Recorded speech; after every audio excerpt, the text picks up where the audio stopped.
Hello and welcome to Wake Up with Dr. Cheryl. Wealth is the ability to fully experience life by Henry David Thoreau. I'd like to share something funny. A little girl was talking to her teacher about whales. The teacher said it was physically impossible for a whale to swallow a human because even though it was a very large mammal, its throat was very small. The little girl insisted that it was possible because, after all, Jonah was swallowed by a whale. Irritated, the teacher reiterated that the whale could not possibly swallow a human. Its throat was just too small. The little girl said, "Well, when I get to heaven, I will ask Jonah." The teacher asked, "What if Jonah went to hell?" The little girl replied, "Then you can ask him." The 4 agreements. Be impeccable with your word. Don't take anything personally. Don't make assumptions. Always do your best. By Miguel Ruiz, The 4 Agreements. Our guest this evening is Gary Salyer, PhD. This is the first segment of our 2-part discussion with Gary. Because our show is about wealth, I chose tonight to discuss wealth in love, and that is where our guest comes from. Dr. Gary Salyer is a master transformational relationship coach who helps people create the shift in their brain in a very short period of time that allows them to have the amazing relationship they want and deserve. Dr. Salyer is a creator of the Safe to Love Again workshop and his various Master Heart trademark programs. He is also the author of the forthcoming book, Safe to Love Again, How to Release the Pain or Past Relationships and Attract Your Soulmate. An avid student of psychology and marriage and family relations, Gary comes to a relationship coaching by offering a unique blend of neuro-linguistic programming, NLP, Bert Hellinger's family systems approach, and attachment theory. Dr. Salyer loves seeing the love lights come on in people. In his spare time, Gary enjoys walking, meditation, as well as reading in the areas of spirituality and anything new in the sciences. Gary, welcome. Thank you so much for coming. I know we met a couple years ago at an event in San Francisco, and I've been watching you on Facebook and getting invitations, and I thought, you know, I need to have you on this show, especially because of your wonderful love topic. So please tell us a little bit about yourself. Well, thank you, Cheryl. And thank you so much for giving me this opportunity. Absolutely. Well, you know, I really have been working on getting this message out there that it is safe to love again. We have a generation where 50% of the people in this country do not have what's called a secure attachment style. That's a big term for relationships in the scientific. 50% are either scared, so they always are backing out, or they're always afraid someone's going to leave them. Mm-hmm. That's a residue of that 50% divorce rate that's been here since the 60s. If we had 50% of the country that had any disease, or any sort of thing that really, or 50% flunked out of high school, or 50% were unemployed, we would look at that and say that's an epidemic. Yes. But we've gotten used to it, and love was never meant to be scary. And it is an epidemic, really. It is. Yeah. So tell me. I mean, this is one question after reading some of your languaging that you know, your words that you and your teachings, is how can people really get past that fear besides just doing it? Yeah. I mean, I'm sure we could really dig deep into that. But before we do that, tell us more about you and how you got to where you are. Well, my own personal story is I was doing the graduate professor thing. And about 7 or 8 years ago, I realized that I was never going to change the world by writing another footnote.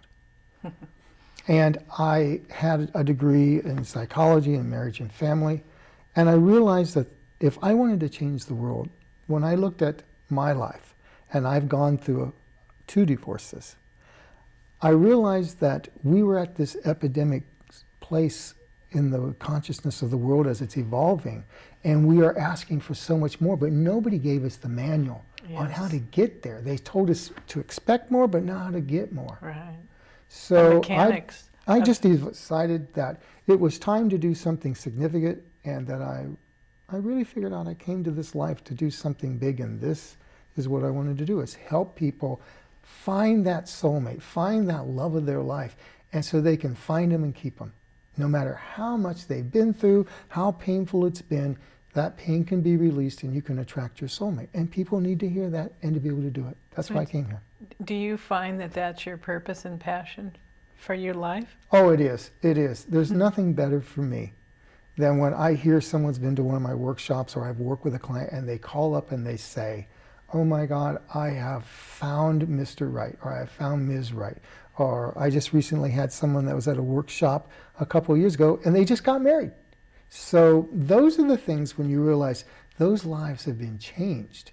It's working. It's working. That's actually right. Wow. So how when you have a really challenging person or couple, that are stuck, especially in fear, how do you work that? What do you do? Well, the funny thing about couples especially is they've literally chosen each other for the experience they're having, at least some part of them. Not the part that said up here, the part of our brain that's been recently developed and it can think of wonderful things like abstract thought and what's better. But the part that's 350 million years old that simply does association, that when it's wired early gets used to certain conditions of survival. And it says, if I breathe through that, let's do it again. So if you, for instance, if you live through love and you get cherished and you're totally welcome, it will associate that with survival. But what if you live through abandonment? What if you live through not getting your needs met? It associates that with breathing and says, let's load that up again. Now, these two What do you people, mean by that? well, it wants to keep having the same type of experience that it had originally in the first 3 years. So do you think the first 3 years of life, you mean? Yes. Is that part of the primal brain that I keep hearing this? Yes. The primal brain that we're not fully conscious of, that's there. Is that part of that? Yeah, it is. The funny thing is, we know from science now, they've done a lot of studies on how we are wired for love or not.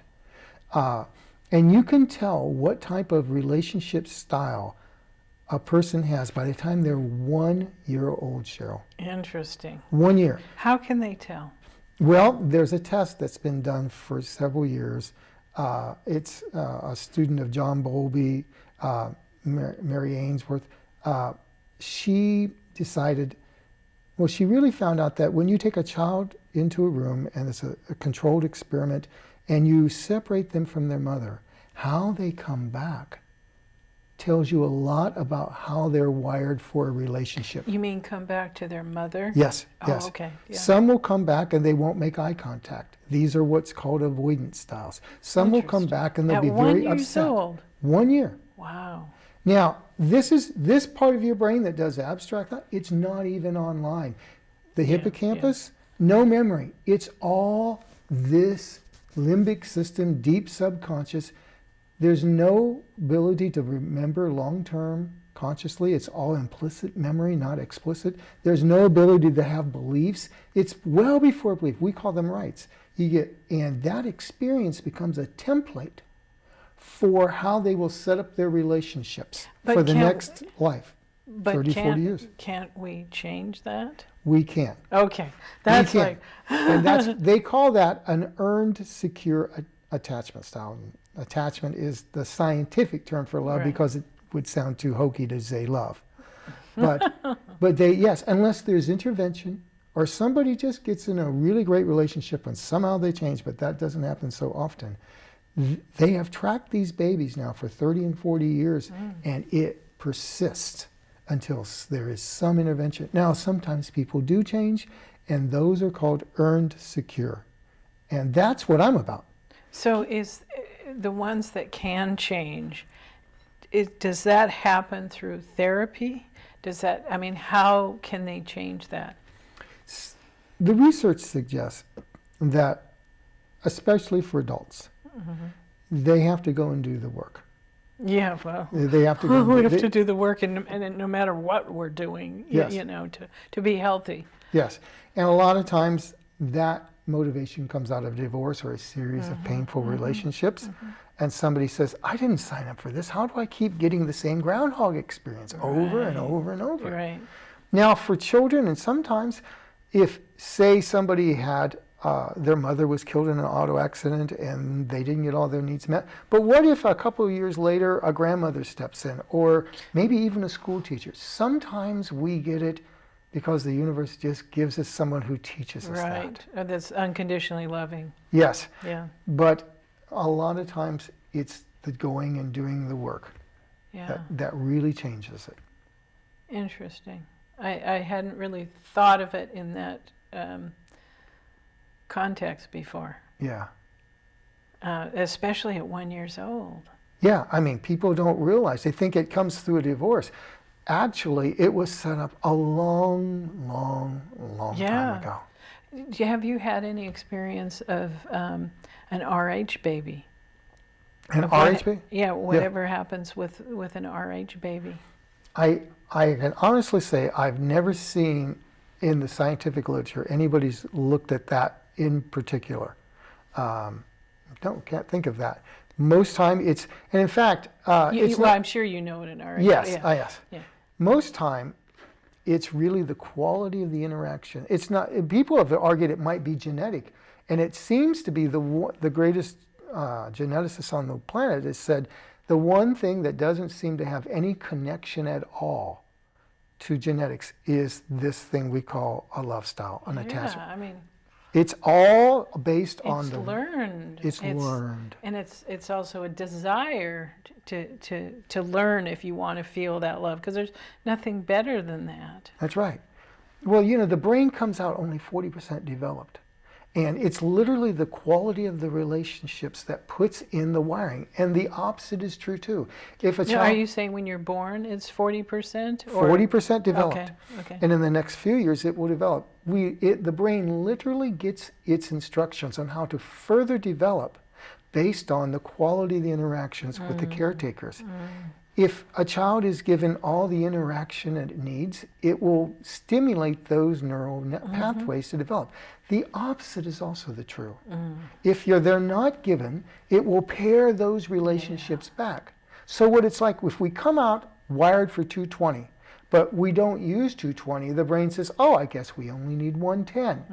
So the brain gets wired for 110. Now what happens later when this 110 wiring is 25 years old and meets someone who's got 220 wiring? It pops all the circuit breakers, and then they start backing off, and they're the sort of people, we call them avoidants, they will be in a great relationship for a couple weeks, and then they have to go on a business trip, and you wonder where they went. This is the circuit breaker saying, I wasn't geared for 220, I pared this back. Right. And people think, well, what did I do wrong? Why isn't he here? Why did he leave? It's about the brain and how it was wired. And you can rewire it, but he has to understand. Right. Well, it has to do the work to be able to bring it up to the 220. Yes. I have never looked at it in that perspective before, and I think it's a good practical way or a metaphor to be able to look at it like that. Yes. To be able to understand and have the compassion for it. Wow. Yeah, no, that's wonderful. Yeah, absolutely. I mean, the person isn't being evil or malicious. Oh, no. Yeah.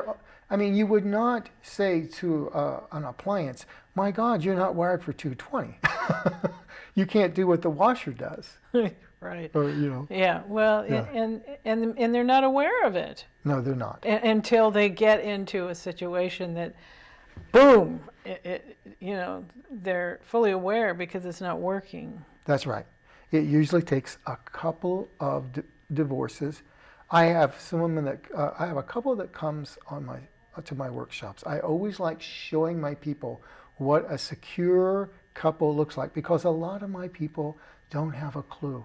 They have never truly seen it. So I bring that on my stage. And I've had several couples, but this one couple, she was divorced 4 times. And it was always his fault. And at the end of the 4th one, she said, there's only one consistent person in this history, and it's me. She did the work, and then she met her husband on a flight to Vegas, and he had done his work. He had been divorced. She went and did it, and then they have the most phenomenal of relationships. Well, they got the balance. But yes, and for her, she's got the love of her life, but she had to redo the wiring, redo the skill set. Interesting. Yes, there's always hope. I mean, that's... Always hope. You can never give up. If you give up hope, you might as well go bye-bye. Yes, absolutely. And, we know now that this brain they call it neuroplasticity. It is infinitely malleable. You can even change. I've even seen research done where people in their 90s have changed the way they relate to love. Wow. The brain is always able to reprogram Well, itself. it's always renewing the cells, too. Yes, absolutely. Always. I mean, according to Deepak Chopra, I mean, I study him religiously. Oh, yeah. Because he's a wonderful guru when it comes to education around our whole physiology and spirituality. So yes, I mean that helps me even broaden my sense of the differences, and how to look at, because I'm single, and looking at another potential partner, looking at it from that perspective. Yeah. Will also help, because you can't force anything anyway. Yes. So, but having that understanding, that's a good thing. Or even when you're in coupling, you know, I mean, hopefully that the ones that are in the coupling that are not, one's maybe 115. I don't think you can get 115 with amps, right? Yes. Yes. But one's 220, and it's like, if the 220 will be patient enough for the 110, yes, then they can work through it. But I don't know, how often does that happen?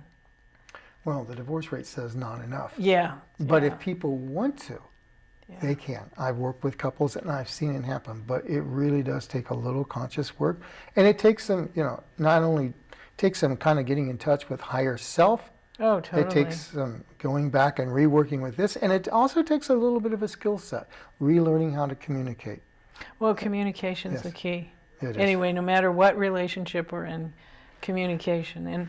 And I wish that we had more communication education, because usually misunderstandings are lack of communication. I mean, in my experience, and I watch people around me, and it's like, if and taking responsibility for yourself. Absolutely. That's one thing I work very hard on, is taking responsibility for my thoughts, for who I am, and not pointing the finger and blaming someone else, because that doesn't get you anywhere. No, it doesn't. And part of the work that I do is, if you give someone who grew up in a very volatile family, many times they're only safe when they have volatility in them. So there's a part of them that even if you give both a better skill set, it's going to want that hit of security, that hit of safety, by means of that old association, safety equals volatility. It will sabotage the communication. So even if we give people a better skill set, we have to get the brain safe with having that new experience, or there will be sabotage. So that's the thing I work with couples for. What's the key for someone that has that, as you say, volatility, that's grew up with that volatility?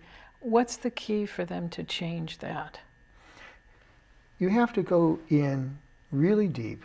And it's an individual work I do with clients one-on-one to do this work. And really find out what was the original place their brain made that association. And there's a variety of techniques that we can give them back a right for a better experience. And what we really want to do is find out what is the little narrow band of safety they associated with volatility, the exact flavor. It's not anybody else's flavor, it's their flavor. Right, right. And if we can take that flavor of safety and tie it to the experience they want, that old 350 million part of the brain will gladly accept it. But if you just try to ram in the new change without giving it the scent of that security and that safety, it will flat out become a war of the wills. And this thing gets 97% of the brain power and this gets 3%. Who do you think wins in that battle? Yeah. It wins. Do you find that there are people afraid to go there because they're going to feel that pain and it's going to be too overwhelming for them? Oh, I am certain there are. In fact, I did it 25 years ago. I mean, I refused to look. Yeah, I mean, I think that I don't want to put a percentage on it, but I think a lot of people are just afraid because it's like a vortex. They're afraid they're going to get stuck in this pain, but once you get through the pain, you're free. Absolutely, absolutely. And a lot of times, there's two things. One is that pain usually only lasts about 15 minutes if someone in a session. Once they go through the brain realizes, oh, wait a minute, we can survive this. Because the brain doesn't want to deal with it because it says, we can't survive that pain. And the other thing that's really important is when we really get in rapport with this part of our brain, we find out that pain is really usually a very scared little one, kind of encoded. It's a child. Yes. And we have to let the heart feel it. Yes. Like a little child, because children they're all heart, really. They express their heart. So if we could get to that, for those that are going through this, is allowing their heart, because that's how you heal. Yes. Is allowing to cry, to mourn, to do what you need to do to get it out of. I mean, I say right. Some people might be too afraid, but I say right so you can get it out of your body. Yes. Oh, it gets do you agree with writing things out? Anything that gets it out is good. Yeah. It's if the more we become aware of it, there's sometimes writing by itself doesn't always do it, but I'm a big one for journaling and getting it out. There's a lot to be said for becoming more and more aware, because the more we are aware of our experience, the more we realize there's a part that's different than our experience, and that part has the free will. It has the choice. And the more we know we are at choice, the better we are. Because some people think the experience runs the show, and it's not. No. Yeah. Yes. And then also, I think a key is forgiveness. Absolutely. Forgiving. I mean, when I think of, my own example is my mother wasn't the best mother. I mean, she did the best she could, and I loved her. I didn't like her a lot of the times because of the way she treated me, but I had to go to that place to forgive her because she didn't know any better. She didn't have the tools to heal her own wounds that happened in her childhood. Yeah. So it's accepting, like in my generations, it's accepting the way your parents are or aren't, and then forgiving them, and then forgiving yourself too for maybe the way you handled it.